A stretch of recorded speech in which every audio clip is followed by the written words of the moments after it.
Laurel, hello. A woman's excited voice shouted into the phone. Don't you recognize me? I don't understand. Laurel frantically tried to remember the voice, which was familiar, but... Oh, it's me, Rachel Arnett. The woman who had called spoke even louder into the receiver. Laurel, you are really something. I'm your classmate, a school friend. Have you already forgotten me? Oh, Rachel! Laurel rejoiced sincerely, saying, I just didn't expect your call. Sorry, dear. Your mum gave me your phone number. The former school friends chatted casually. The last time they saw each other was at graduation. After, Laurel left her village to conquer the capital, and Rachel entered the regional college. 15 years had passed since high school, and they never met. Laurel came home and Rachel was away, or vice versa. Then they became even more distant. They each had their own lives. Rachel had been married for a long time, worked in one of the gymnasiums in the region. They had 2 children already. As for Laurel, she was still alone, just like before. From time to time she had relationships, but they didn't seem to work out for some reason, and she was already over 30. Laurel, our classmates want to have a homecoming, Rachel suddenly said, as if, by the way, will you come? Laurel got excited and said, yes, of course. The friends talked over the details and agreed to call the next day. Laurel happily hung up the phone. It would be interesting to see her classmates. But then she felt a pang of insecurity. Rachel said that Code became a businessman. Kelly was working in the regional administration and others were doing well. And she was almost a loser. Sure, she studied in the capital and works there, but what's the use? She has no place of her own and no family. And she's always getting reprimands at work. Of course, among her classmates, she's not the least successful person. There are worse people who even drank themselves to death. But all of Laurel's friends are quite successful, and they've all had families and children long ago. And suddenly Laurel felt so sad. Why does she need this reunion? She'll refuse. It seems to me that you're worrying about nothing, objected her colleague Monica, who was also Laurel's best friend. Husbands, children, that's not the most important in life. And by the way, they don't need to know everything about you. You live in the capital. You work for a cool company. Trust me, they'll be jealous of you. Laurel only sighed. I wish. Besides, she wasn't in an excellent mood. Her mother had given up lately. She was in and out of hospitals. She wasn't an old woman, but she had a disease. Her heart was bad, and she had diabetes. Laurel was always on the phone with her mother, sent her money for medicine, and often stayed with her on weekends. Nevertheless, Monica convinced Laurel not to give up the reunion. So, at the appointed time, Laurel was going to the station to go home. She was even in a good mood. She would soon see her mother, that was the main thing. And it had to happen that on the way to the station the cab broke down. In order not to miss the train, the girl decided to hitchhike. Literally in a minute, a luxury black car stopped nearby and the driver looked out. Young lady, where are you going? The blonde-haired man smiled welcoming. When he heard that she was going to the train station, he opened the door. Jump in, I'm heading that way too. I'll just take my bag. Laurel was happy and ran to the car. On the way, they got to talking. Dominic was on his way to the station to meet a work companion. Without a ring, Laurel remarked to herself, and handsome. The man also looked at her with interest, and when they arrived at the station, he asked for her phone number. Laurel didn't hesitate. They were both adults, so she immediately wrote it down on a piece of paper and gave it to Dominic.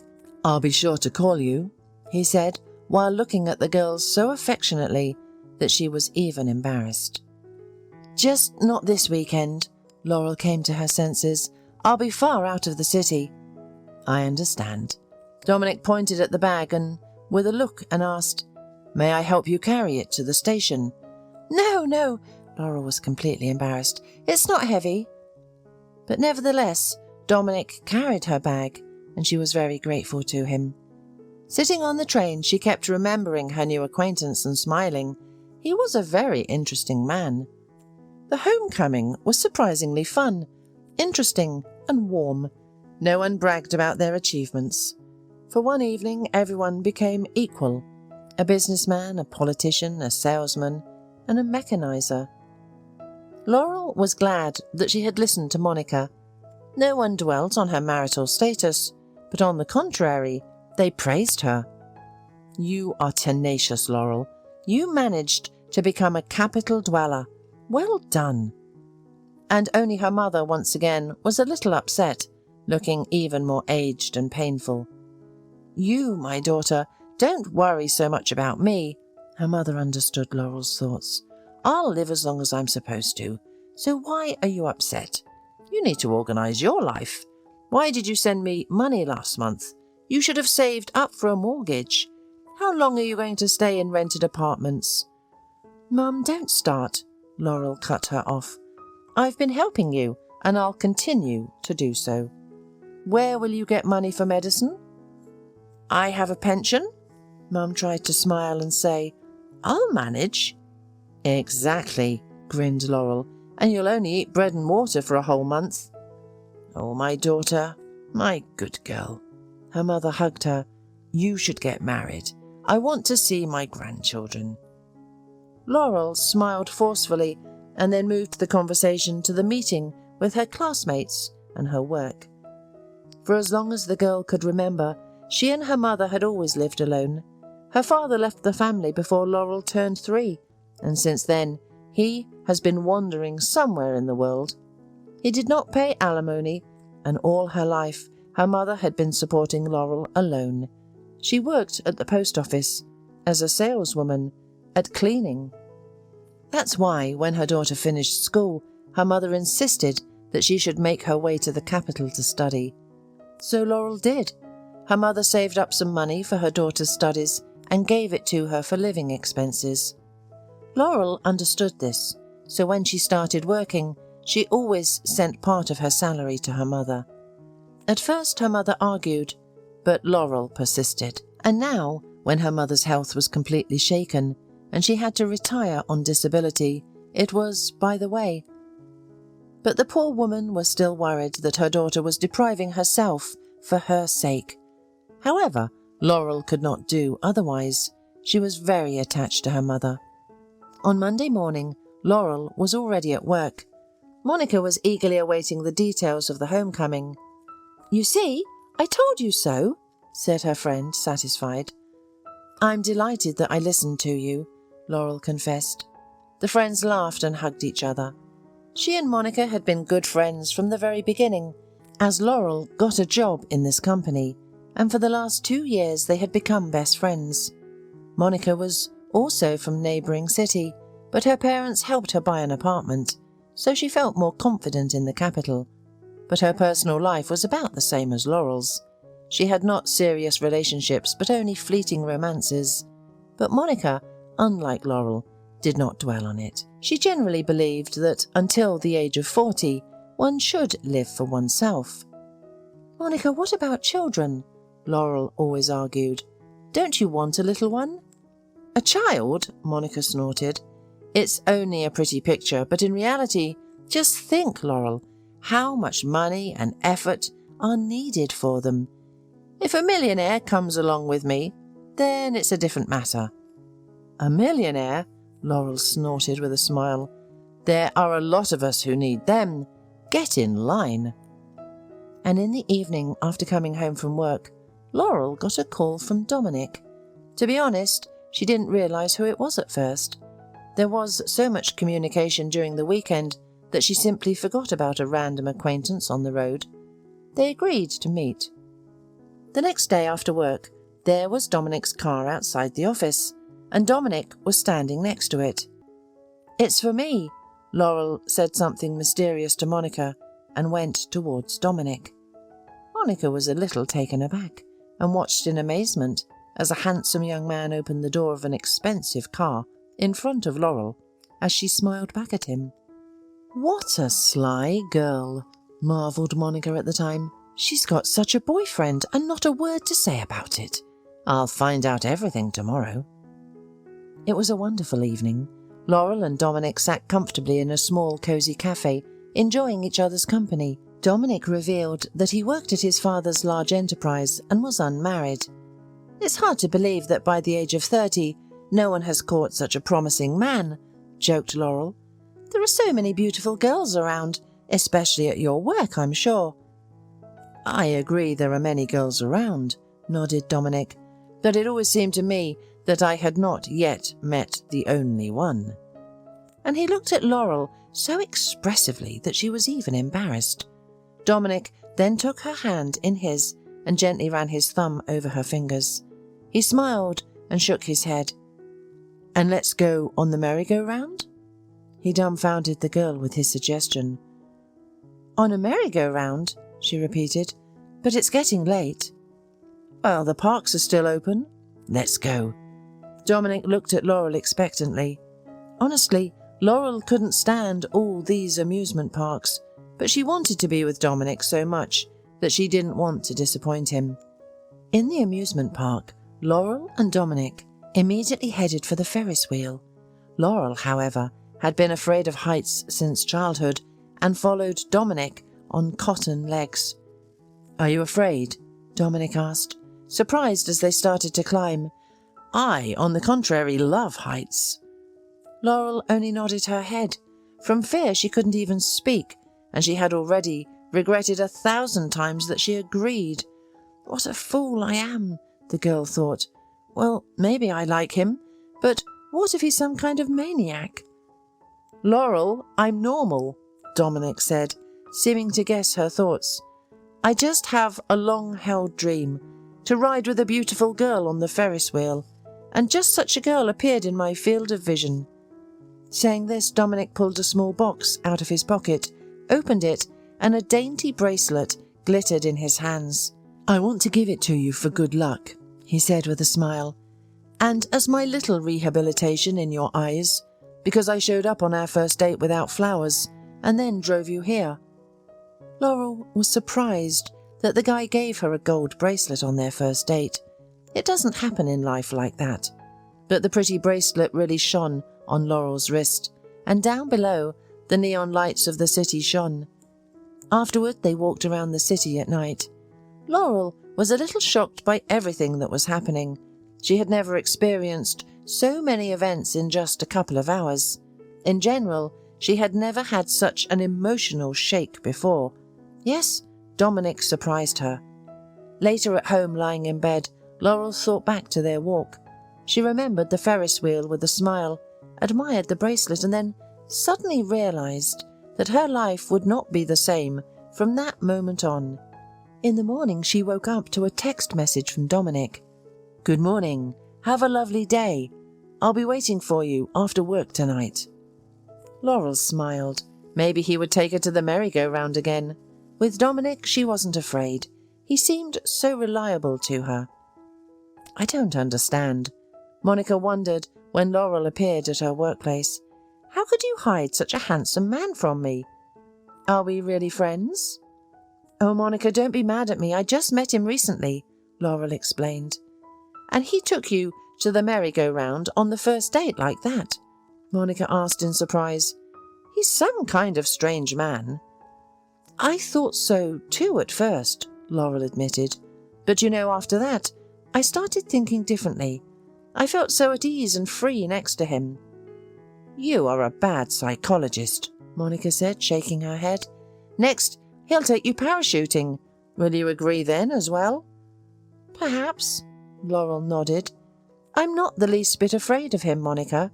I'm afraid to jinx it, but I think I've found my man. He's so wonderful. In this case, I like your new bracelet most of all. It's obviously not cheap, said Monica. Apparently your Dominic is really a worthwhile option. That evening, Dominic waited for Laurel near the office again. Later they went to a restaurant. Laurel was subconsciously waiting for Dominic to surprise her this time, but everything seemed to go quietly.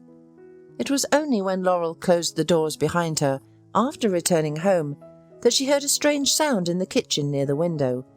She opened the curtain and saw a bunch of brightly coloured balloons hanging outside her window, with the inscription, "Laurel, you are so cool," on one of them. The girl sighed happily. It was a crazy and exciting time in her life.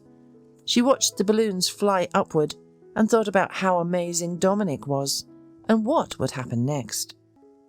And then there was love. For the first time in her life, Laurel laughed so much and breathed so fully.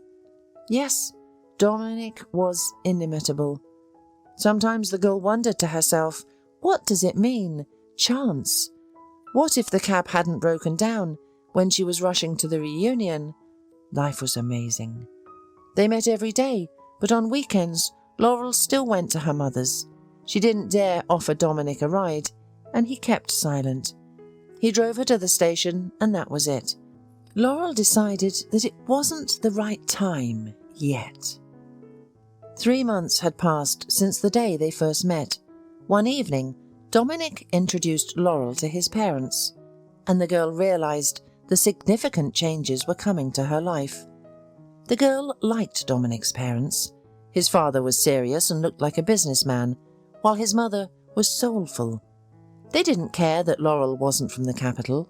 Her relationship with their son was more important to them. It was obvious to everyone that Laurel was in love with Dominic and listened to him attentively. Soon after meeting with his parents, Dominic proposed to Laurel, and they began to prepare for their wedding. They arranged everything, from guests to outfits. However, Laurel was concerned that Dominic hadn't met her mother yet. "Honey, you know she's very sick," Dominic explained. "We'll go see her after the wedding. Maybe we'll bring her to the capital and show her good doctors. I'm busy at work and the wedding is coming up." Laurel agreed. She called her mother to tell her the good news. "Daughter, I'm so happy for you," her mother said. "Of course I won't be able to come to the wedding. I can hardly get out of the house. But you'll come and visit me afterwards, won't you?" "Of course, Mummy," Laurel promised. "Thank you. You're not upset, are you?" "Why would I be upset, my dear?" her mother exclaimed. "I'm just happy that you've settled your life. That's the most important thing to me." Something about the situation made Laurel uneasy, but she couldn't figure out what it was. She decided that after the wedding she would persuade Dominic to meet her mother. After all, her mother had raised her and given her everything, and now she had found a rich husband and seemed to have forgotten where she came from. On the day of the wedding, Laurel was nervous. Her friend Monica teased her, saying she looked like a little girl. "I'm distressed," Laurel almost cried. "So many guests. There will even be journalists there." "So what?" Monica looked at her strangely. "Rejoice. You're now the wife of a rich heir." Laurel shook her head. She didn't care about being a rich man's wife. Half an hour before the wedding, Laurel was in the bride's room adjusting her veil when the phone rang. It was her mother's neighbour. "Laurel," the girl heard Mrs. Bezos' crying voice. "Your mum is not doing well at all. The ambulance came at night. They didn't take her, they only gave her shots. In the morning one more came. I don't know what will happen next." "So she's still at home, right?" Laurel's heart sank at the news. "Yeah, and remember, the ambulance wouldn't take her. They said they couldn't get her there. They need a special vehicle. So our mother is lying at home waiting to die," the neighbour wailed. "I'm coming," cried Laurel. She ran out of the room and rushed to Dominic. "Where are you going?" the groom asked indignantly. "We have a wedding in 20 minutes. All the guests have already arrived, even journalists. My grandfather has come all the way from France, and he hasn't met you yet. Do you understand what you're asking me to do? Laurel, don't get so worked up.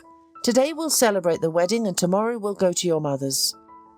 "So you're telling me that while my mum is dying, we're going to have fun?" Laurel recoiled from Dominic's words. In the next second, she broke from her seat and rushed down the stairs, still wearing her wedding dress. She threw on a light coat and her veil came off somewhere along the way. The guests didn't realise where the bride had gone, but Dominic stood white as chalk. Monica came up to him holding Laurel's veil. They both looked at each other, confusedly. But Laurel didn't see them. She was rushing to her mother. She caught a ride with a driver who agreed to take her straight to the house. Luckily, she had her wallet with her. Laurel found her mother at home just as a special vehicle was arriving. Mrs. Besso had arranged for it to be sent. "Mummy!" The girl rushed to the stretcher. "How are you, my dear?" "I'm good," the mother said weakly. "Why did my dear neighbour stir you up like that? Go! You have a wedding today. I'll be all right." "A runaway bride?" he joked, looking at the dress peeking out from under the coat. "I've never seen anything like that before." "Probably not a bride anymore," Laurel replied tiredly. "Well, it's all right," cried the paramedic. "If that's so, it's not meant to be." Laurel only looked sadly at him. It was easy for him to say. And Dominic, who had become her life, was that really the end of their love? But she couldn't have fun, knowing her mum was dying. "Don't worry," the paramedic said, as if reading her thoughts. "We'll treat your mum. Now we'll take her to the vascular centre in the capital. Believe me, everything will be fine. By the way, you can come with us." Laurel agreed, and all the way she held her mother's hand. The paramedic Will was very attentive. He spoke the whole trip, correcting Laurel's mother's drip and measuring her blood pressure. He did not even forget to calm Laurel down. At the clinic in the capital, Laurel's mother was admitted without any problems. The doctors only wondered why she had not been referred to them for treatment before. "Don't worry, Laurel, everything will be fine with your mum." Will said goodbye. "Where are you going now?" "I'll try to resuscitate my personal life," Laurel replied sadly. She dialed Dominic's number and he was silent. Then she called Monica. "Laurel?" Monica laughed into the phone. "Oh, you're really crazy. What a show you did." "I had problems with my mum," Laurel replied, not understanding such joy. "You don't know where Dominic is? He's not answering my calls." "And he won't answer," replied Monica unexpectedly. "Dominic is mine now." "What? Yours? Monica, what are you talking about?" "Well, you ran away from the wedding," Monica grinned. "But everything was already ready. The guests, the restaurant, and most importantly, Grandpa came from France. Dominic couldn't upset him." Laurel was shocked by what she heard, but demanded an explanation from her friend, and Monica told her something Laurel had no idea about. It turns out that Dominic had a rich grandfather in France who did not like the behaviour of his grandson. Dominic was extremely promiscuous. For him, relationships were always at the level of his bed. His grandfather accused him of promiscuity and said that if within 3 months he did not find a simple girl whom he would woo beautifully and surprise, he would disinherit both his grandson and his son. And then Laurel came along, and Dominic did his best. By the way, at the beginning of their courtship, they were photographed by a detective to prove evidence to the grandfather. And now was the wedding. It seemed that the case was done, but Laurel ran away. "You're just in time," said Laurel to her friend with reproach. "No, it's just your fool," Monica laughed. "Just to let you know, Dominic and I used to date sometimes." "Yeah, that's true. We always dated when you were in your village. He told me everything." "Oh, you're a naive soul. By the way, you know there is a wedding dress rental near the wedding site. So thank you, dear friend. Now I'm Dominic's wife." Laurel hung up the phone. Tears choked her. It turns out that everything was a farce, while she thought she had met true love. Laurel no longer sought meetings with Dominic, and she dismissed her job so as not to cross paths with Monica. Every day, Laurel visited her mother, and when she was discharged, Laurel decided to return home. Laurel got a job in the regional centre in a law office, and a month later she accidentally met Will, the same paramedic who helped her mother, and soon they began a relationship. 3 years have passed since then. Now, Laurel is on maternity leave. She and Will have a son growing up, and her mother feels better and helps Laurel with her little boy. And everything was well in their family. As for Dominic, he divorced Monica a month after the wedding and went abroad. Laurel was told about it by mutual acquaintances. Monica still lives, thinking that her beautiful life will definitely begin after 40, while Laurel no longer expects anything. She is truly happy.